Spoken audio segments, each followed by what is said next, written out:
അസ്സലാമു അലൈക്കും. അൽഹംദുലില്ലാ വസ്സലാത്തു വസ്സലാമു അലാ റസൂലില്ലാ വഅലാ ആലിഹി വസഹ്ബിഹി അജ്മഈൻ. അമ്മാ ബഅദ്. അഊദു ബില്ലാഹി മിനശ് ശൈത്വാനിർ റജീം. യാ അയ്യുഹല്ലദീന ആമനു തഖുല്ലാഹ ഹഖ്ക തുഖാതിഹി വലാ തമൂതുന്ന ഇല്ലാ വഅൻതും മുസ്ലിമൂൻ. ബിസ്മില്ലാഹിർ റഹ്മാനിർ റഹീം. ذلك ومن يعظم شعائر الله فإنها من تقوى القلوب.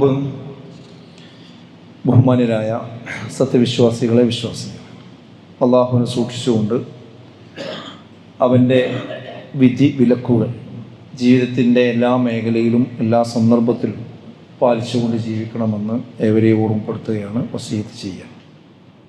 അള്ളാഹുവിൻ്റെ അതിമഹത്തായ അനുഗ്രഹത്താൽ വിശുദ്ധ റമദാനിലെ 10ാമത്തെ നോമ്പിലാണ് നമ്മൾ ഓരോരുത്തരും എത്തിയിട്ടുള്ളത്. 10 നോമ്പുകൾ നമുക്ക് നിർവഹിക്കാനായി അള്ളാഹു അത് നമ്മിൽ നിന്ന് സ്വീകരിക്കുമാറാകട്ടെ. ഈ കഴിഞ്ഞ ദിവസങ്ങളിൽ നമ്മൾ അനുഷ്ഠിച്ച എല്ലാ ഇബാദത്തുകളും അതുപോലെ തന്നെ ദിക്റുകളും ദുആകളും രാത്രി നമസ്കാരങ്ങളും എല്ലാം സ്വീകരിച്ചുകൊണ്ട് നാളെ പരലോകത്ത് ആ മീസാനിൽ കനന്തൂങ്ങുന്നൊരു അമലായി പരിഗണിച്ചുകൊണ്ട് നമ്മെ അനുഗ്രഹിക്കുമാറാകട്ടെ. ഇൻഷാ അല്ലാഹ് ഇനി റമദാനിൻ്റെ 30% കഴിഞ്ഞു എന്ന് പറയാം. ഇനി 2 ബാക്കിയുള്ളത്. അതുകൊണ്ട് നല്ല രീതിയിൽ ഒരു അവലോകനം നമ്മൾ ഓരോരുത്തരും സ്വന്തത്തോട് നടത്തണം എന്നൊരു വസിയത്താണ് എനിക്ക് തുടക്കത്തിൽ പറയാനുള്ളത്. വിശുദ്ധ ഖുർആനിൻ്റെ പാരായണം നമ്മുടേത് എവിടെ എത്തി എന്ന് നമ്മളോട് തന്നെ ചോദിക്കുക. എത്രത്തോളം രാത്രി നമസ്കാരങ്ങൾക്ക് നമുക്ക് പങ്കെടുക്കാനായി, അങ്ങനെ നിശ്ചയിച്ച കാര്യങ്ങൾ, ഉദ്ദേശിച്ച കാര്യങ്ങൾ റമദാനിൽ എത്രത്തോളം നമുക്ക് കൈപ്പിടിയിൽ ഒതുക്കാൻ കഴിഞ്ഞിട്ടുണ്ട് എന്നതിനെക്കുറിച്ച് നല്ലൊരു വിലയിരുത്തലിന് പറ്റിയ സന്ദർഭം കൂടിയാണ് ഈ 1ാമത്തെ 10 കഴിയുമ്പോൾ. അത് നമ്മൾ നിർവഹിക്കണം. കാരണം അടുത്തൊരു റമദാനിൽ നമ്മളിൽ ആരൊക്കെ ഉണ്ടാകുമെന്നൊന്നും ഉറപ്പ് പറയാൻ നമുക്ക് നിർവാഹമില്ല. ഏതൊരു കാര്യത്തിലും ഭക്തിയും സൂക്ഷ്മതയും ഉണ്ടാകാനുള്ള എളുപ്പവഴി എന്ന് പറയുന്നത് ഇസ്ലാമികമായിട്ട് തന്നെ, ഇപ്പം നമ്മൾ ളുഹർ നമസ്കരിച്ചു, ആ നമസ്കാരത്തിൽ ഖുശൂ ഉണ്ടാകാൻ ഏറ്റവും നല്ലൊരു മാർഗ്ഗമാണ് അസറിന് ഞാൻ ഉണ്ടായിക്കൊള്ളുന്നില്ല എന്നുള്ളത് മനസ്സിൽ വിചാരിക്കുക. അങ്ങനെ വിചാരിച്ചാൽ ഈ നിസ്കാരം നല്ല ഭക്തിയോടുകൂടി നിസ്കരിക്കാൻ പറ്റും. അതുപോലെ തന്നെ റമദാനിലും തന്നെ അടുത്ത റമദാനിൽ ഉണ്ടാവുമെന്ന് ഉറപ്പുണ്ടാവില്ല. അതുകൊണ്ട് ഇതിൻ്റെ അവസാനത്തെ റമദാനാകാം എന്ന നിലക്ക് ചിന്തിച്ചുകൊണ്ട് പോവുകയാണെങ്കിൽ ഒരു സമയവും നമുക്കൊരിക്കലും നഷ്ടമാവില്ല. അള്ളാഹു നമ്മളെ അനുഗ്രഹിക്കുമാറാകട്ടെ. നമ്മുടെ മനസ്സിനെ പിടിച്ചുലക്കുന്ന എന്തെങ്കിലും അനിഷ്ട സംഭവങ്ങൾ നടന്നാൽ ഉയരാറുള്ള ചില ചോദ്യങ്ങളും വിലാപങ്ങളുമുണ്ട് സമൂഹത്തിൽ നിന്ന്. അതിലെ ചോദ്യങ്ങൾ എന്ന് പറയുന്നത്, അങ്ങനെ വല്ല വാർത്തയും നമ്മൾ കേട്ട് കഴിഞ്ഞാൽ സമൂഹം ചർച്ച ചെയ്യുമ്പോൾ ചോദിക്കും, നമ്മൾ എന്ത് പറ്റി നമ്മളെ സമൂഹത്തിൽ? നമ്മളെല്ലാവരും പരസ്പരം ചോദിക്കുന്ന ഒരു കാര്യമാണ്. പത്രം വായിച്ചിട്ട് പറയും, അടുത്തിരിക്കുന്നവരോട് ചോദിക്കും, എന്താ നമ്മളെ നാടിന് പറ്റി? വാർത്ത അങ്ങനെ കേട്ടുകൊണ്ടിരിക്കുമ്പോൾ കുടുംബത്തിൽ ആരാ കൂടെ ഉള്ളതെന്ന് ചോദിക്കും നമ്മൾ, എന്ത് പറ്റി നമ്മളെ സമൂഹത്തിന്? എന്തെല്ലാമാണ് നമ്മുടെ നാട്ടിൽ നടക്കുന്നത്? ഇങ്ങനെ ഈ കാര്യങ്ങളൊന്നും ചോദ്യം ചെയ്യാൻ ഇവിടെ ആരുമില്ലേ? എന്താ എല്ലാവരും ഇങ്ങനെ മിണ്ടാതിരിക്കണത്? നമ്മളെ ഭരണകർത്താക്കൾ എന്തെടുക്കണം? ഇങ്ങനെ കുറേ ചോദ്യങ്ങൾ നമ്മൾ പലപ്പോഴും എന്ത് ചെയ്യാറുണ്ട്. നമ്മളെ മനസ്സിനെ പിടിച്ചുലക്കുന്ന എന്തെങ്കിലും വിഷയം വന്നാൽ നമ്മൾ അറിയാതെ ചോദിച്ചു പോകാറുണ്ട്. അതേപോലെ തന്നെ കൂടുതൽ ചോദിക്കുന്നത്, നമ്മുടെ സമുദായ നേതൃത്വങ്ങൾക്ക് എന്താ പണി? ഇവിടെ കുറേ സംഘടനകളുണ്ടല്ലോ, കുറേ മൗലവിമാരുണ്ടല്ലോ, ഇവരൊന്നും എന്താ ഈ വിഷയങ്ങളിലൊന്നും ഇടപെടാത്തത്? മഹല്ലുകൾ എന്താ ഇതിലൊന്നും ഒരു നിലപാടെടുക്കാത്തത്? ഇവിടെ കുറേ സംഘടനകളും സംവിധാനങ്ങളും ഉണ്ടായിട്ട് എന്താ കാര്യം? ഇങ്ങനെ കുറേ നമ്മൾ ചോദിച്ചു പോകാറുണ്ട് എന്നത് ഒരു വസ്തുതയാണ്. ചില ആളുകൾ സ്വന്തമായി കുറേ വിലാപങ്ങളാണ്, ആരോട് ചോദ്യങ്ങളൊന്നല്ല ഉന്നയിക്കുക, കുറേ വിലാപങ്ങളാണ്. അവസാനം എന്ത് പറയും? ഇതൊക്കെ പറഞ്ഞിട്ട് പിന്നെ പറയാം, എന്താ ചെയ്യുക, നമുക്കെന്താ ചെയ്യാൻ പറ്റിയപ്പോൾ ഇതിൽ? നമുക്കിപ്പോൾ ഇതിലൊന്നും ചെയ്യാനില്ല. പിന്നെ മാത്രമല്ല, നമ്മൾ പറഞ്ഞാൽ അത് പല ആളുകൾക്കും രസിക്കൂല. അപ്പോൾ പിന്നെ നമ്മൾ പറയാതൊക്കെ അല്ലാതെ എന്താ നമ്മളായിട്ട് എന്ത് ചെയ്യണ്ട, ഇതിലെന്തെങ്കിലും പറഞ്ഞുകൊണ്ട് ഒരു പ്രശ്നം ഉണ്ടാക്കണ്ട, നമ്മളിതും പറഞ്ഞ് മറ്റുള്ളവരുടെ അനിഷ്ടം എന്ത് ചെയ്യണ്ട, വിളിച്ചു വരുത്തണ്ട. പിന്നെ മാത്രമല്ല അവസാനം ഒരു ആത്മകഥം പറയുന്നത് എല്ലാവർക്കും മനസ്സിലാവുമ്പോൾ അപ്പോൾ അനുഭവിക്കുമ്പോൾ മനസ്സിലായിക്കോളും, അത് പോട്ടെ, എല്ലാവരും ഇങ്ങനെ ഉണ്ടാക്കുകയല്ലേ, എല്ലാവരും അനുഭവിക്കുമ്പോൾ മനസ്സിലായിക്കോളും. നമ്മൾ മാത്രം വിചാരിച്ചത് കൊണ്ട് എന്തില്ല, പ്രത്യേകിച്ചത് കൊണ്ടൊരു കാര്യമൊന്നും ഉണ്ടാവില്ല എന്ന് പറഞ്ഞ് നമ്മൾ മിണ്ടാതെക്കും. ഇവിടെ ഈ പറഞ്ഞ വിലാപങ്ങളും ചോദ്യങ്ങളും ഒന്നും ഉയരരുത് എന്നല്ല ഞാൻ പറയുന്നത്, അതൊക്കെ ഉയരട്ടെ. പക്ഷേ നമ്മൾ വിചാരിച്ചത് കൊണ്ടൊരു കാര്യവുമില്ല എന്ന വിലാപത്തെ നമ്മൾ എഡിറ്റ് ചെയ്യണം. ഞാൻ ഇന്ന് നമ്മൾ സംസാരിക്കുന്ന വിഷയത്തിൻ്റെ മുന്നിൽ നിന്നുകൊണ്ടാണ് സംസാരിക്കുന്നത്. അവിടെ നമ്മൾ എഡിറ്റ് ചെയ്യണം. അതായത് ആർക്കും അത് എല്ലാവരും എന്താ എടുക്കണമെന്ന് ചോദിക്കുക, അവസാനം പിന്നെ പറഞ്ഞെത്തുന്നത് കൊടുക്കുക, നമുക്കും ഇതിലൊന്നും ഇതില്ല, ഒരു കാര്യത്തിലൊന്നും ചെയ്യാല്ല, പിന്നെ പാരത് ചെയ്യാം, പിന്നെ എങ്ങനെ മാറുക. അപ്പം അങ്ങനെയല്ല, നമുക്ക് പലതും ചെയ്യാനുണ്ട്. കൂരിരുട്ടിൽ മിന്നുന്ന ഒരു മിന്നാമിനുങ്ങിന് പോലും വലിയ ശോഭയുണ്ടാകുമെന്ന് നമ്മൾ മനസ്സിലാക്കണം. അത് ആ മിന്നാമിനുങ്ങിൻ്റെ വെളിച്ചത്തിൻ്റെ ശക്തിയല്ല, ഇരുട്ടിൻ്റെ കാഠിന്യമാണ്. നമ്മൾ സാധാരണ ഈ പുളിക്കലങ്ങാടിയിലൂടെ വണ്ടി ഓടിച്ചു പോകുമ്പോൾ പിന്നെ രണ്ട് സൈഡിലും പിന്നെ വെളിച്ചമുണ്ടെങ്കിൽ, വിളക്ക് കാലുകളുണ്ടെങ്കിൽ നമ്മളെ വണ്ടിന് ലൈറ്റ് കാണില്ല. എന്നാൽ ഇവിടുന്നൊക്കെ അങ്ങാടിയിൽ നിന്ന് പോയിട്ട് നല്ല ഇരുട്ടുള്ള സ്ഥലത്തേക്ക് എത്തുമ്പോഴാണ് നമ്മുടെ ബൾബിൻ്റെ മെച്ചം നമുക്ക് മനസ്സിലായത്. മറ്റേ നമ്മൾ ചിലപ്പോൾ നമ്മൾ ആൾക്കാരൊക്കെ ഒന്ന് ലൈറ്റ് ഒന്ന് ഇട്ട് ഓഫാക്കി നട്ടിട്ടില്ലേ എന്നുള്ളൊരു സംശയം ഉണ്ടാവും. അതെന്താ കാര്യം, ലൈറ്റിൻ്റെ ശക്തി ഇല്ലാത്തതുകൊണ്ടല്ല, ഇവിടെ ആൾറെഡി ലൈറ്റ് ഉണ്ട്. എന്നാൽ ആൾറെഡി ഇരുട്ടാണെങ്കിലോ ചെറിയ പ്രകാശങ്ങൾക്ക് പോലും വലിയ ശോഭയായിരിക്കുന്നുണ്ടാകും. അതാണ് ഞാൻ മിന്നാമിനിങ്ങനെ ശോഭയുണ്ടാകുമെന്ന് പറയാൻ കാരണം. വിലാപങ്ങൾക്കപ്പുറം നമുക്ക് എന്ത് ചെയ്യാൻ കഴിയും എന്ന് തന്നെയാണ് നമ്മൾ എന്ത് ചെയ്യേണ്ടത്, ഓരോരുത്തരും ഏത് വിഷയത്തിലും ആലോചിക്കേണ്ടത്. ഒരു മോഷണ ശല്യമുള്ള ഗ്രാമത്തിൽ സ്ട്രീറ്റ് ലൈറ്റ് ഇട്ട ഒരു കഥ പറയാറുണ്ട് സാധാരണ. അതായത് ആ ഗ്രാമപ്രദേശത്ത് മൊത്തം ആൾക്കാർക്ക് കംപ്ലൈൻറ്റാണ്. ഇന്ന് ഇവിടെ കള്ളം കയറി, കഴിഞ്ഞ ദിവസം അവിടെ കയറി, പിന്നെ ഗൾഫ് പോകാൻ കഴിയണില്ല, ഈ ഏരിയ കംപ്ലീറ്റ് കള്ളം, ഒരു പരാതി കൊടുത്തിട്ട് ഒരു കാര്യമല്ല, പോലീസ് സ്റ്റേഷനിൽ പോയി ഒരു വിവരമല്ല, ഇതാരാന്ന് മനസ്സിലാവില്ല എന്നൊക്കെ നമ്മൾ സാധാരണ പറയുന്നു. അങ്ങനെ ഒരു പരാതി വന്നപ്പോൾ ആളുകൾ കണ്ടെത്തിയ കാരണം എന്താണെന്ന് ചോദിച്ചാൽ, ഇവിടെ എവിടെയും ഇലക്ട്രിക് പിന്നെ തെരുവ് വിളക്കുകളില്ല എന്നുള്ളതാണ്, സ്ട്രീറ്റ് ലൈറ്റ് ഇല്ല, അതുകൊണ്ട് കള്ളന്മാർക്ക് നല്ല സൗകര്യമാണ്. അപ്പോൾ ഇവരൊക്കെ പാടെ പഞ്ചായത്തിലും അതുപോലെ KSEBയിലും അവിടെ ഇവിടെയൊക്കെ സമ്മർദ്ദം ചെലുത്തി ഈ വെളിച്ചം ഇടാനുള്ള പരിപാടി എടുത്തു. പക്ഷെ അതിനെ പരാതി കൊടുത്തിട്ടും കംപ്ലൈൻറ്റ് കൊടുത്തിട്ടും ഒരു പരിഹാരമല്ല. അപ്പോൾ അതിലൊരു വീട്ടുകാരൻ എന്ത് ചെയ്തെന്ന് ചോദിച്ചാൽ, അയാളുടെ പ്ലഗിൽ നിന്ന് ഒരു വയറ് നീളത്തിൽ കൊണ്ടുപോയിട്ട് റോട്ടുമ്മേ ഒരു വടി കുത്തിവെച്ചുകൊണ്ട് അതിമ തൂക്കിയിട്ടു. അപ്പോൾ അവിടെ വിളിച്ചായി. അപ്പോൾ തൊട്ടടുത്ത വീട്ടുകാരൻ എന്ത് ചെയ്തു, അയാളും അതേപോലെ ലൈറ്റ് അപ്പുറത്ത് കൊണ്ടുവന്നു. അപ്പോൾ ഇപ്പുറത്തെ ഒരാൾ അയാളും കൊണ്ടുവന്നിട്ടു. ചുരുക്കി പറഞ്ഞാൽ വളരെ കുറഞ്ഞ സമയം കൊണ്ട് എന്ത് ചെയ്തെന്ന് വെച്ചാൽ ആ ഗ്രാമം മുഴുവൻ പ്രകാശപൂരിതമായി എന്നതാണ്. ഇതിനർത്ഥം നമ്മൾ ഇതിൻ്റെ ഭരണ സംവിധാനങ്ങളിൽ പോയി സമ്മർദ്ദം ചെലുത്തേണ്ടതല്ല. പക്ഷെ അവിടെ പോയിട്ട് ഇതിനൊരാളുമില്ല, പരിഹാരമില്ല എന്ന് പറയല്ല. എന്നെക്കൊണ്ട് എന്ത് ചെയ്യാൻ കഴിയും എന്നിടത്ത് നിന്ന് കാര്യങ്ങളെക്കുറിച്ച് ചിന്തിക്കുമ്പോൾ മാത്രമാണ് സമൂഹത്തിൻ്റെ അടിത്തട്ടിൽ നിന്ന് മാറ്റങ്ങൾ ഉണ്ടാക്കിയെടുക്കാൻ കഴിയുകയുള്ളൂ എന്നതാണ്. അപ്പം നമ്മൾ വിചാരിച്ചാൽ സമൂഹത്തിൽ മാറ്റം കൊണ്ടുവരാൻ കഴിയുന്ന കുറേ കാര്യങ്ങളുണ്ട്. അതിൽപ്പെട്ടൊരു വിഷയമാണ് ഇന്ന് നമ്മൾ ചർച്ചക്കെടുത്തിരിക്കുന്ന ഈ വിവാഹ ആഘോഷങ്ങളിൽ ഇന്ന് കണ്ടുവരുന്ന അരുതായ്മകൾ. ഈ വിഷയത്തിനെ ഞാൻ ഈ പറഞ്ഞ ഒരു ആസ്പെക്റ്റിൽ വെച്ചുകൊണ്ടായിരിക്കണം നമ്മൾ ഓരോരുത്തരും കേൾക്കേണ്ടത് എന്നാണ് ഞാൻ പറയുന്നത്. അല്ലാതെ ആദ്യം തന്നെ ആ ഒരു നെഗറ്റീവ് തോട്ട് ഉണ്ടല്ലോ, നമുക്കൊന്നും ഇതിൽ ചെയ്യാല്ല എന്നുള്ള, നമുക്കേ ചെയ്യാനുള്ളൂ. ഞാൻ സംസാരിക്കുന്നത് മുജാഹിദ് പ്രസ്ഥാനത്തിൻ്റെ ഈറ്റില്ലവും പോറ്റില്ലവുമായ ഞങ്ങളുടെ നാട് പോലെ, എടത്തനാട്ടുകര പോലെ അതിനേക്കാൾ പാരമ്പര്യവും പൈതൃകവും പണ്ഡിത ഗരിമയുമുള്ള പുളിക്കൽ പഴയ പള്ളിയിൽ നിന്നുകൊണ്ടാണ്. അതിൻ്റെ ബാക്കി തലമുറ ഇപ്പോഴും ഇവിടെയുണ്ട്. മുജാഹിദ് പ്രസ്ഥാനം ഇവിടെ കടന്നു വരുമ്പോൾ അന്ധവിശ്വാസത്തിൻ്റെയും അനാചാരത്തിൻ്റെയും കരിമ്പടക്കെട്ടിനുള്ളിൽ കൂർക്കം വരിച്ച് കിടന്നുറങ്ങിയിരുന്ന ഒരു സമൂഹത്തെ വിളിച്ചുണർത്തുന്നതിന് വേണ്ടി അത്യുത്ഥാനം ചെയ്ത നാടിൻ്റെ പേരാണ് പുളിക്കൽ എന്ന് പറയുന്നത്. അതുപോലെ ആ പ്രദേശത്ത് നിന്ന് ഒരു രണ്ടാം നവോത്ഥാനം ഉണ്ടാകേണ്ടിയിരിക്കുന്നു നമ്മൾ ഇന്ന് സംസാരിക്കുന്ന വിഷയത്തിൽ. അതിന് നേതൃത്വം കൊടുക്കാൻ ഈ നാട്ടിലെ പ്രവർത്തകന്മാർക്കൊക്കെ കഴിഞ്ഞാൽ അത് പഴയ കാലം പോലെ കേരളത്തിന് വലിയൊരു വെളിച്ചമായിരിക്കുമെന്ന കാര്യത്തിൽ യാതൊരു സംശയവുമില്ല. കാരണം എന്താ വെച്ചാൽ ഇന്ന് ഈ കൈവിട്ടു പോകുന്ന വിവാഹാഘോഷങ്ങളുടെ കാര്യമെന്ന് പറയുന്നത് വളരെ അടിയന്തര പ്രാധാന്യത്തോടു കൂടി സമുദായം ചർച്ചയ്ക്ക് വെക്കേണ്ട കാര്യമാണ്. വാതിൽ അടഞ്ഞുകൊണ്ടിരിക്കുകയാണ്. ഇപ്പോൾ കുറച്ചിങ്ങനെ ചാരി ഒരു പകുതി വരെ ഇപ്പോൾ തുറന്നു വെച്ചിട്ടുണ്ട്. കുറച്ചുകൂടെ കഴിയുമ്പോൾ അതിങ്ങനെ കാറ്റിനിങ്ങനെ അടഞ്ഞുകൊണ്ടിരിക്കണം. അത് പറ്റ പോയി അടഞ്ഞ് ഷട്ട് ഡൗൺ ചെയ്ത് അത് കുറ്റിയിട്ട് കഴിഞ്ഞാൽ പിന്നെ നമുക്ക് പുറത്തിറങ്ങാൻ കഴിയില്ല. ഇപ്പം നമുക്ക് വിചാരിച്ചാൽ പുറത്തിറങ്ങാൻ കഴിയും. അത്രമേൽ ഈ വിവാഹരംഗത്തുള്ള മാമാങ്കങ്ങൾ, ആ ചെയ്തികൾ, കാട്ടിക്കൂട്ടലുകൾ ഇന്ന് സമൂഹത്തെ അടക്കി ഭരിച്ചുകൊണ്ടിരിക്കുന്നുണ്ട്. നമുക്ക് അതിനെതിരെ മിണ്ടാൻ കഴിയാത്ത ഒരു സാഹചര്യത്തിലേക്കാണ് നാട് പോയിക്കൊണ്ടിരിക്കുന്നത്. എത്ര നേരത്തെ സംസാരിക്കുന്നുവോ അത്ര നേരത്തെ നമുക്കിതിന് പരിഹാരമുണ്ടാക്കിയെടുക്കാൻ കഴിയുമെന്നാണ് എനിക്ക് സൂചിപ്പിക്കാനുള്ളത്. ഇസ്ലാമിലെ വിവാഹം എന്ന് പറയുന്നത് എത്ര ലളിതാണ് നമ്മളൊന്ന് ആലോചിച്ച് നോക്കും. അതായത് സമ്പത്തും സമയവും ഒട്ടും അപഹരിക്കാത്ത വളരെ ലളിതമായ ഒരു ചടങ്ങാണ് ഇസ്ലാമിൽ വിവാഹം എന്ന് പറയുന്നത്. അതിലാർക്കും തർക്കമില്ലല്ലോ.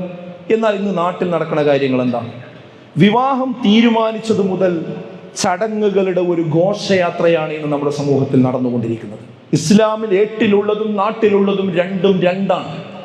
പക്ഷെ അത് നമുക്ക് രണ്ടും രണ്ടാണെന്ന് വിളിച്ചു പറയാനുള്ള ധൈര്യം ചോർന്നു പോയിരിക്കുന്നു എന്നതാണ് ഈ പ്രശ്നത്തിൻ്റെ ഏറ്റവും വലിയ പ്രധാനപ്പെട്ട പിന്നെ നമ്മളെ വേദനിപ്പിക്കുന്ന വിഷയമെന്ന് പറയുന്നത്. വിവാഹം കഴിയുമ്പോഴേക്കും ലക്ഷങ്ങളുടെ കടക്കണിയിലാണ് ഇന്ന് മുസ്ലിം സമുദായം അകപ്പെട്ടുകൊണ്ടിരിക്കുന്നത്. അതായത് കടം വാങ്ങി ആധാരം ബാങ്കിൽ കൊണ്ടുപോയി വെച്ചിട്ടാണ് ഈ മാത്താങ്കൂത്ത് കാണിച്ചുകൊണ്ടിരിക്കുന്നത്. അത് നാട്ടുകാർക്ക് മുഴുവൻ അറിയാം. അവിടെ ഭക്ഷണം കഴിക്കാൻ വന്നവർക്കും അവിടെ പടക്കം പൊട്ടിക്കാൻ വന്നവർക്കും അവിടെ കൂത്താടാൻ വന്നവർക്കും നന്നായിട്ടറിയാം. അവർ പല്ല് കുത്തിങ്ങാണ്ട് ഇങ്ങനെ നിൽക്കുന്ന സ്ഥലമുണ്ടല്ലോ, ഐസ്ക്രീമൊക്കെ തിന്നുകാണ്ട് കുറച്ച് അപ്പുറത്ത് അവിടെ നിന്നുകാണ്ട് ഈ കല്യാണത്തിന് വിളിച്ചോനെ പൊരിക്കുക. എന്തു പറയും? ഈ ചങ്ങായിക്ക് ഇതിനൊന്നും കാശില്ലാന്ന് നമുക്കറിയാം. ഇവൻ എങ്ങനെ ഈ കാശുണ്ടാക്കിയെന്ന് നമുക്കറിയാം.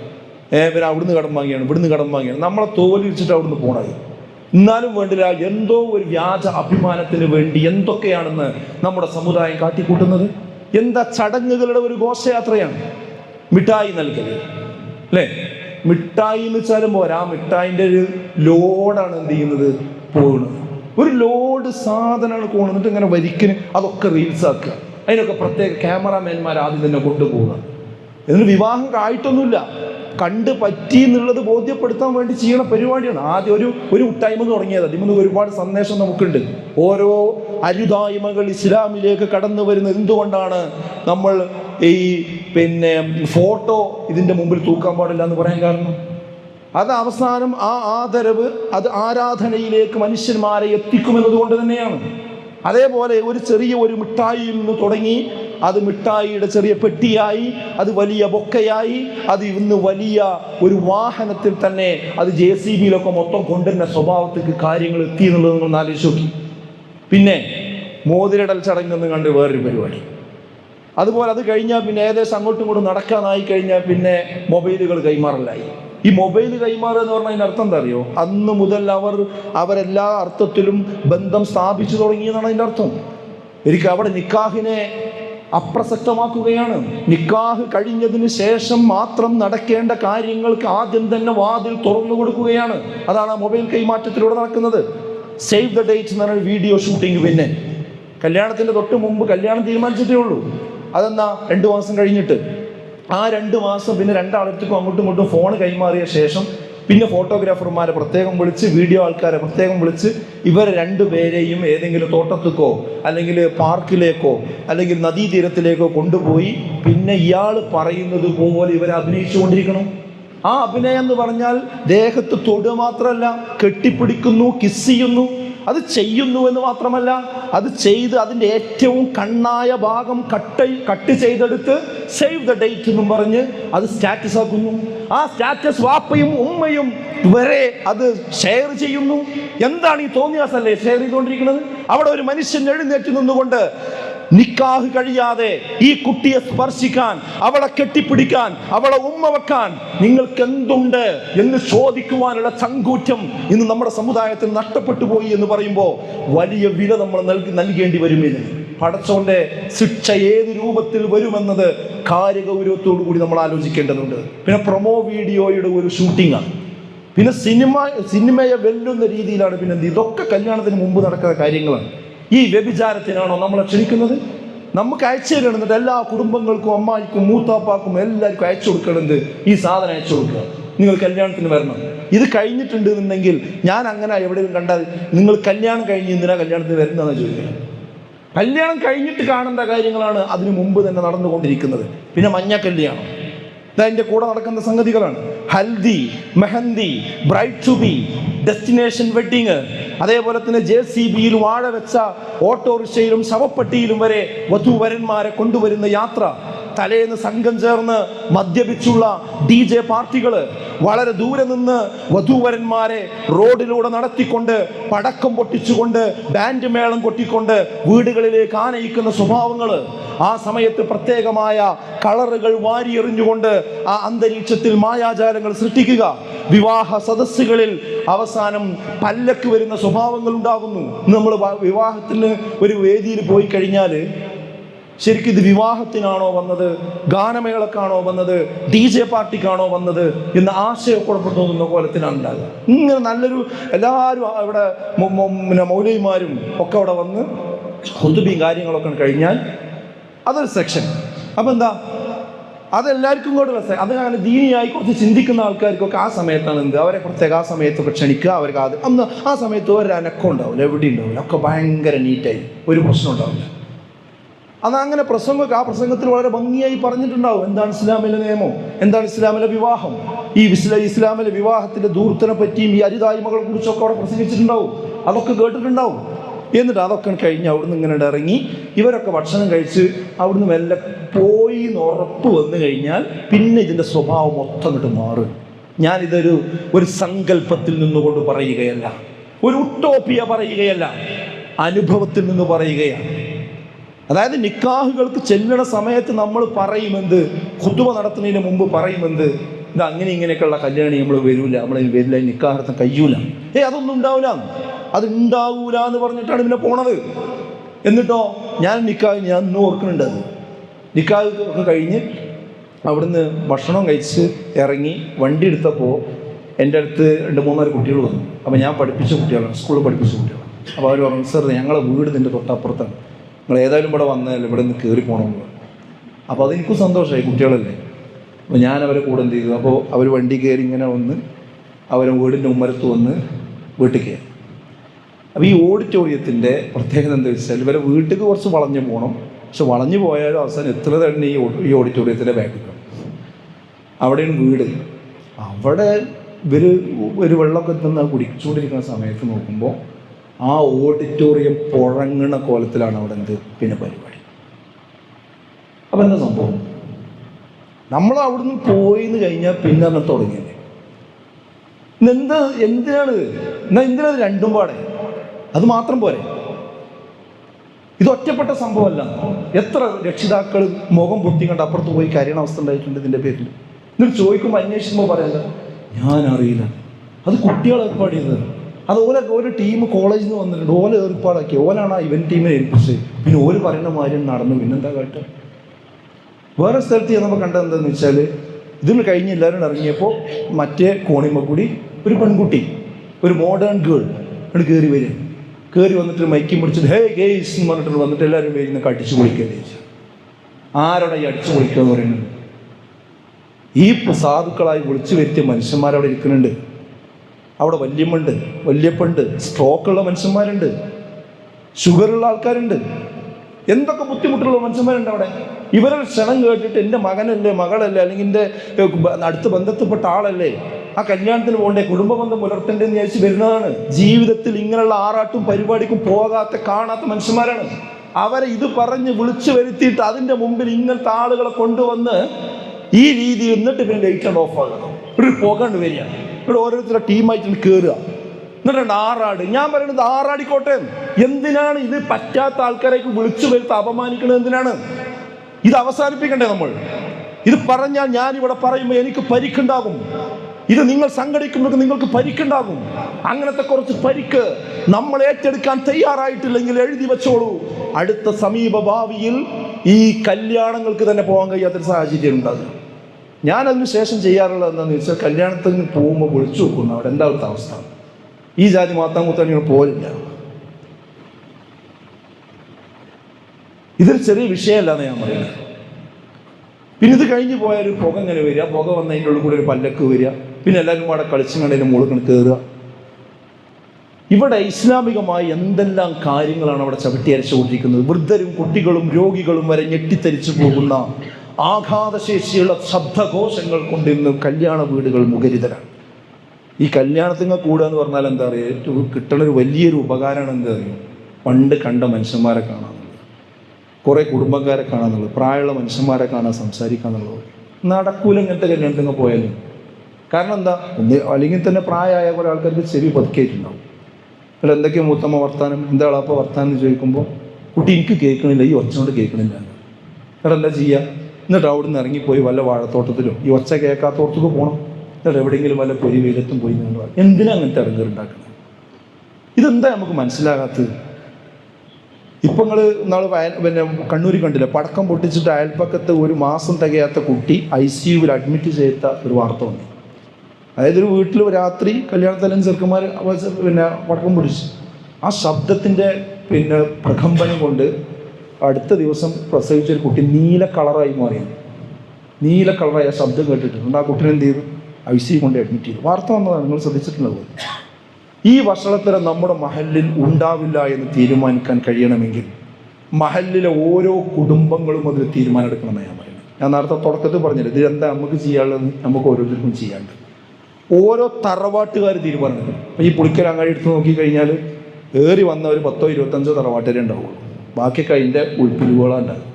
ഒരു യോഗം കൂടുന്ന പേരിലും ആരുടെ ഇപ്പം മൂത്ത കാരണവർ ആരാച്ചാൽ വിളിക്കണം, ഇപ്പം വിളിക്കണം. വിളിച്ചിട്ട് എന്ത് ചെയ്യണം, ഏതാണ്ട് റമദാൻ മാസമൊക്കെ അല്ലേ, ഒരു നോമ്പോടെ സംഘടിപ്പിച്ചിട്ട് വരാൻ പറയാം. നമ്മളെ നാട്ടിൽ നമ്മളെ കുടുംബത്തിൽ ഈ ജാതി കല്യാണം ഉണ്ടാകാൻ പാടില്ല എന്ന് കുടുംബത്തിൻ്റെ കാരണന്മാർ പറയട്ടെ, അതിനാ കാരണന്മാരെന്ന് പറയാം. പക്ഷെ സങ്കടകരം ഇപ്പോഴത്തെ കാരണന്മാരും എന്ന് പറയുന്ന ആൾക്കാർ ഇതിന് നിന്ന് കൊടുക്കുക. ഇപ്പം നാളെ ഏതോ 70 വയസ്സ് കഴിഞ്ഞ ആൾക്കാരൊക്കെ പാടെ കൂടിയ ഈ റിട്ടയർമെൻറ്റിൻ്റെ ഒരു ഫംഗ്ഷൻ്റെ, അപ്പോൾ ആ ഫംഗ്ഷൻ്റെ ഒരു വീഡിയോ പുറത്തു വന്നു. അപ്പോൾ അതിൽ കണ്ടത് എന്താണെന്ന് വെച്ചാൽ ഈ പിന്നെ 70, 72, 74 വയസ്സായിട്ടുള്ള ആമിനത്താത്തി വേറെ ഏതൊരു പിന്നെ ആളും മാഷും ഒക്കെ പാടെ കൂടിയിട്ട് അവർ സ്റ്റേജിൽ വന്നിങ്ങോട്ട് ഭയങ്കര ഡാൻസും പരിപാടിയും കാര്യങ്ങളും. വേറെ ഒന്ന് കണ്ടത് എന്താണെന്ന് വെച്ചാൽ പിന്നെ 60, 65 വയസ്സായ 70 വയസ്സ് ആയ പിന്നെ വാപ്പിയും രണ്ടാമത് എന്ത് ചെയ്യുക, പുതുമാണനും പുതുവാട്ടി അയങ്ങാണ്ട് മണിയറയ്ക്ക് ആനയിച്ച് കൊണ്ടിരിക്കും. അപ്പോൾ വേറെ കുട്ടികളൊക്കെ പാടി പടക്കമൊക്കെ പൊട്ടിച്ച് കയ്യൊക്കെ കൂട്ടിങ്ങാണ്ട് എന്നിട്ട് അത് റീൽസാക്കി കണ്ട് വിടുക. ഈ ചെങ്ങലക്ക് തന്നെ ഭ്രാന്ത് പിടിച്ചാൽ എന്ത് ചെയ്യും? വേലി തന്നെ വിളവ് തിന്നാൽ എന്ത് ചെയ്യും? നേരെ നടക്കേണ്ടവർ തന്നെ ആളുകളെ ഗർത്തത്തിലേക്ക് തള്ളിവിട്ടാൽ എന്ത് ചെയ്യും? ഇതൊരു ചെറിയ വിഷയമല്ല. ഇതത്രയ്ക്ക് നമ്മളെ സമൂഹത്തെ കാർന്ന് നിന്നിട്ടുണ്ടെന്ന് ഞാൻ മനസ്സിലാക്കി. കുടുംബങ്ങൾക്ക് തീരുമാനിക്കാൻ കഴിയണമെങ്കിൽ എന്ത് വേണമെന്നറിയാം. കുടുംബം കൂടി തീരുമാനിക്കാൻ കഴിയണമെങ്കിൽ എന്ത് വേണം? കുടുംബനാഥന്മാർക്ക് നിലപാടെടുക്കാനുള്ള കരുത്തുമാണ്.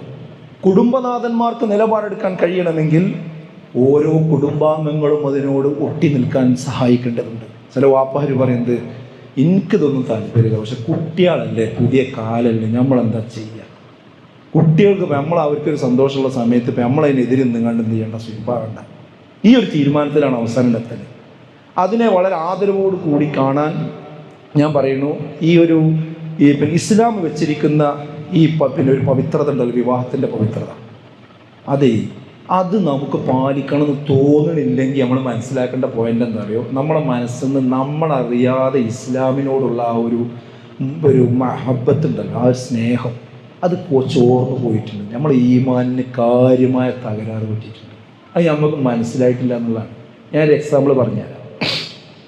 ഇപ്പം അടുത്ത കാലത്തൊക്കെ ഹൗസ് വാമിങ് കഴിഞ്ഞ ആൾക്കാരുണ്ടാവും ഇവിടെ. ഹൗസ് വാമിങ് കഴിയുമ്പോൾ സുഖം എന്താണെന്ന് വെച്ചാൽ ഇപ്പൊക്കെ പഴയപോലെന്നല്ലോ, ഒക്കെ ഇങ്ങനെ നീറ്റാക്കിയ ശേഷമാണല്ലോ ഹൗസ് വാമിങ് നടത്തുക, അല്ലേ? അതെല്ലാവർക്കും ഒന്ന് കാണിച്ചു കൊടുക്കലാണ് വലിയ കാര്യം. അപ്പോൾ അന്ന് ഗംഭീരമായിരിക്കും വീട്. അങ്ങനെ പിന്നെ 1 വർഷം കഴിഞ്ഞ് 2 വർഷം കഴിഞ്ഞ് അത് 8ആയി 10ആയി. നമ്മളെ ധാരണ എന്താ അറിയുക, പിന്നെ അന്ന് ആ വീട് കൂടിയിരുന്ന മാതിരി തന്നെയാണ് ഇപ്പോഴും നമ്മളെ വരാമെന്ന് നമ്മൾക്ക് ഓർമ്മ ഉണ്ടാകുക. ഇപ്പോഴും ഒരു കുഴപ്പമില്ല വരയ്ക്കുന്ന തോന്നുക. പക്ഷേ ഒരു 10 കൊല്ലം മുമ്പ് കണ്ടൊരുത്തം പിന്നെ നമ്മളെ പെരേക്ക് വരുമ്പോൾ അയാൾ നിന്ന് നോക്കിയിട്ട് പറയും, എന്താ മനുഷ്യങ്ങളൊന്നും വൈറ്റ് വാഷ് ചെയ്യാത്തത്, ഇതൊക്കെ കുട്ടികളാകെ വരഞ്ഞുകൊണ്ട് നാശാക്കിക്കണല്ലോ, ഇവിടേക്ക് ഈ ടൈല് പൊട്ടിക്കണല്ലോ, ആ വാതിലെന്താണ് അടച്ചിട്ട് ശരിയാവില്ലല്ലോ, ഞാൻ ആ പിന്നെ ടോയ്ലറ്റ് പോയി ഇങ്ങോട്ട് തുറന്നു നോക്കുമ്പോൾ ആ സാധനത്തിന് വെള്ളം വരുന്നില്ലല്ലോ. അപ്പോഴാണ് നമുക്ക് തോന്നുക, പൊട്ടിക്കുന്നില്ലേ, അത് ശരിയാട്ടോ, ശരിയാണ്, തങ്ങൾ നോക്കാൻ നേരം കിട്ടി. അതെന്താ പറയുക, നമ്മൾ സ്ഥിരം കാണുമ്പോൾ നമ്മളെ പെരക്ക് വരുന്ന ഡാമേജ് നമുക്ക് മനസ്സിലാവില്ല. അപ്പോൾ പുതിയൊരാൾ വരുമ്പോഴേ മനസ്സിലാവും. അതേപോലെ നമ്മളിങ്ങനെ പണ്ടത്തെ മുജാഹിദീങ്ങളോ ആൾക്കാരൊക്കെ ആയിട്ട് ഇങ്ങനെ പോവുകയാണ്, നമ്മൾ അതേ അവസ്ഥയിലാണെന്ന് നമ്മളെ ധാരണ. പക്ഷെ നമ്മളെ ഒരാൾ മാറി നിന്ന് നോക്കുമ്പോഴാണ് നമുക്ക് വന്ന ചേഞ്ച് നമുക്ക് മനസ്സിലാവും. നമ്മൾ ഭയങ്കര ഇതാണ് ഞാൻ പറഞ്ഞത്. എന്താ നമ്മുടെ ജീവിതത്തിൽ ഈ ലിബറലിസത്തിൻ്റെയും മതനിരാസത്തിൻ്റെയും ആ കാറ്റിലും കോളിലും പെട്ട് നമ്മളറിയാതെ ഇതിനോടൊക്കെ എന്തായിട്ടുണ്ട്, രാജിയായി മാറിയിട്ടുണ്ട്. കുട്ടികളല്ലേ, പുതിയതല്ലേ, നമ്മളെ കാലമല്ലല്ലോ, ഇത് പറഞ്ഞ് ഇതിനൊക്കെ അരി വെക്കുന്നൊരവസ്ഥ ഉണ്ടായിട്ടുണ്ട്. ഞാൻ പറയുന്നത് ഈ ഇസ്ലാമിന് ആദരവോടുകൂടി കാണാൻ എല്ലാവർക്കും കഴിയില്ല. ആർക്കേ കഴിയുള്ളൂ. ഞാൻ ഓതി വെച്ച ആയത്തതാണ്, അതാർക്കേ കഴിയുള്ളൂ. ذَلِكَ وَمَنْ يُعَظِّمْ شَعَائِرَ اللَّهِ فَإِنَّهَا مِنْ تَقْوَى الْقُلُوبِ. ذَلِكَ അതാണ് കാര്യം. وَمَنْ يُعَظِّمْ شَعَائِرَ اللَّهِ അള്ളാഹുവിൻ്റെ ശിആറുകളെ ആർക്കാണ് ബഹുമാനിക്കാൻ കഴിയുക? ഈ വിവാഹമെന്ന് പറയുന്നത് അള്ളാഹുവിൻ്റെ ശിആറുകളിൽപ്പെട്ടതാണ്. അത്തരം കാര്യങ്ങളൊക്കെ ആർക്കാ ബഹുമാനിക്കാൻ പറ്റുക? അത് ഹൃദയത്തിൽ തഖ്വയുള്ളവർക്ക് മാത്രം കഴിയുന്ന കാര്യമാണ്. അവൻ്റെ മറുവശം എന്താ? ഇത്തരം കാര്യങ്ങളുടെ പവിത്രതയൊക്കെ ചോർന്നു പോകുന്നുണ്ടെങ്കിൽ നമ്മളെ മനസ്സിൽ നിന്ന് എന്താകുന്നുണ്ട്, തഖ്വ ചോർന്നു പോകുന്നതിൻ്റെ ലക്ഷണമാണ് നമ്മളെ കല്യാണ പരിപാടിയൊക്കെ ഈ കോലത്തിലായി മാറുന്നത് എന്ന് നമ്മൾ മനസ്സിലാക്കണം. നമ്മൾ അറിഞ്ഞോ അറിയാതെയോ ചെന്നെത്തുന്നത് മറ്റു പല സംസ്കാരങ്ങളിലുമാണ് എന്ന് നമ്മൾ മനസ്സിലാക്കണം. ഒരർത്ഥത്തിൽ പറഞ്ഞാൽ ഏക സിവിൽ കോഡ് സമുദായം തന്നെ മറ്റൊരു രീതിയിൽ നിന്ന് സ്വയം നടപ്പാക്കിക്കൊണ്ടിരിക്കുന്നു എന്ന് വേണമെങ്കിൽ പറയാം. നമ്മളിപ്പോൾ എല്ലാവരും NRCക്കെതിരിലും CAAക്കെതിരിലും പുളിക്കലങ്ങടിയിലും ഇറങ്ങിയതല്ലേ നമ്മളെല്ലാവരും, അല്ലേ? ഗവൺമെൻറ് അങ്ങനെ ചെയ്യുന്നുണ്ട്, ഇങ്ങനെ ചെയ്യുന്നുണ്ട്, ഏക സിവിൽ കോഡ് കൊണ്ടുവരുന്നുണ്ടാണ്. എത്ര സെമിനാർ നമ്മൾ നടത്തി, എത്ര മുസ്ലിം കൂട്ടായ്മകൾ നമ്മൾ സംഘടിപ്പിച്ചു. എന്ത് ഏക സിവിൽ കോഡ് നമ്മൾ പഠിക്കണ്ടേ? അതിൽ ഇന്ന് ഇന്ത്യയിൽ വ്യക്തി നിയമമുണ്ട്. അഥവാ വ്യക്തി നിയമം എന്ന് പറഞ്ഞാൽ മുസ്ലിം മതവിശ്വാസികൾക്ക് 2-3-4 കാര്യത്തിൽ ഒരു ഡിസ്പ്യൂട്ട് വന്നാൽ ഇന്ത്യയിലെ പൊതു നിയമമല്ല അവർക്ക് ബാധകം. അവർക്ക് ശരീഅത്തിൽ അധിഷ്ഠിതമായിട്ടുള്ള ഈ വ്യക്തി നിയമമാണ്. അതിൽപ്പെട്ടതാണ് എന്ത്? വിവാഹം, വിവാഹമോചനം, സ്വത്താവകാശം പോലുള്ള വിഷയത്തിൽ 2 കുടുംബങ്ങൾ തമ്മിൽ തർക്കം വന്നാൽ കോടതി പോയാൽ നിലവിലുള്ള നിയമമല്ല നോക്കുക. ഏതാ നോക്കുക? ഇസ്ലാമിക നിയമം എന്താ നോക്കിയിട്ട് അതനുസരിച്ചാണ് വിധി പറയാം. കക്ഷികൾ മുസ്ലിങ്ങളാണെങ്കിൽ. ഇതാണല്ലോ വ്യക്തി നിയമം എന്ന് പറയുന്ന സാധനം. ഇതെടുത്ത് ഒഴിവാക്കും. എല്ലാവർക്കും കോമൺ. ഇവിടെ ക്രിമിനൽ കോഡ് ഒന്നാണ്, സിവിൽ കോഡും ഒന്നാക്കണം. ഇതാണ് വാദം.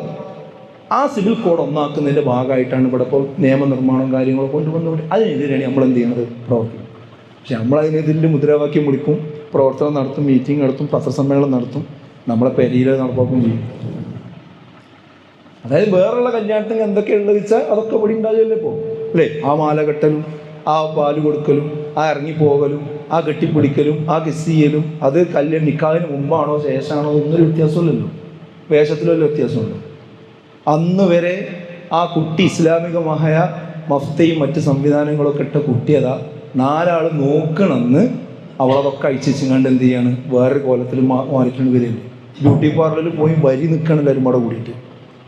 ബ്യൂട്ടി പാർലർക്ക് ആദ്യം കൊണ്ടുവരുന്നത് പുതിയണ്ണിനെ മാത്രമാണ്. ഇപ്പം പുതിയണ്ണിനെ മാത്രമല്ല, ഇപ്പം ബ്യൂട്ടി പാർലറിൽ പോണത് പെരയത്തെ പിന്നെ വല്യമ്മ മുതൽ ചെറിയ പേരക്കുട്ടി വരെ പോകുന്നുണ്ട്. ലക്ഷങ്ങൾ അതിന് ചിലവാക്കണം. എന്താ നമ്മൾ പോക്ക്, എവിടേക്കാണ് പോകണം എന്നാലോചിച്ചു. എന്നിട്ട് എല്ലാവരും ഒരുങ്ങി നിൽക്കുന്നുണ്ട്. വന്നു കഴിഞ്ഞാൽ അന്ന് ഇതാരാണ് ആൾ തന്നെ മനസ്സിലാവില്ല.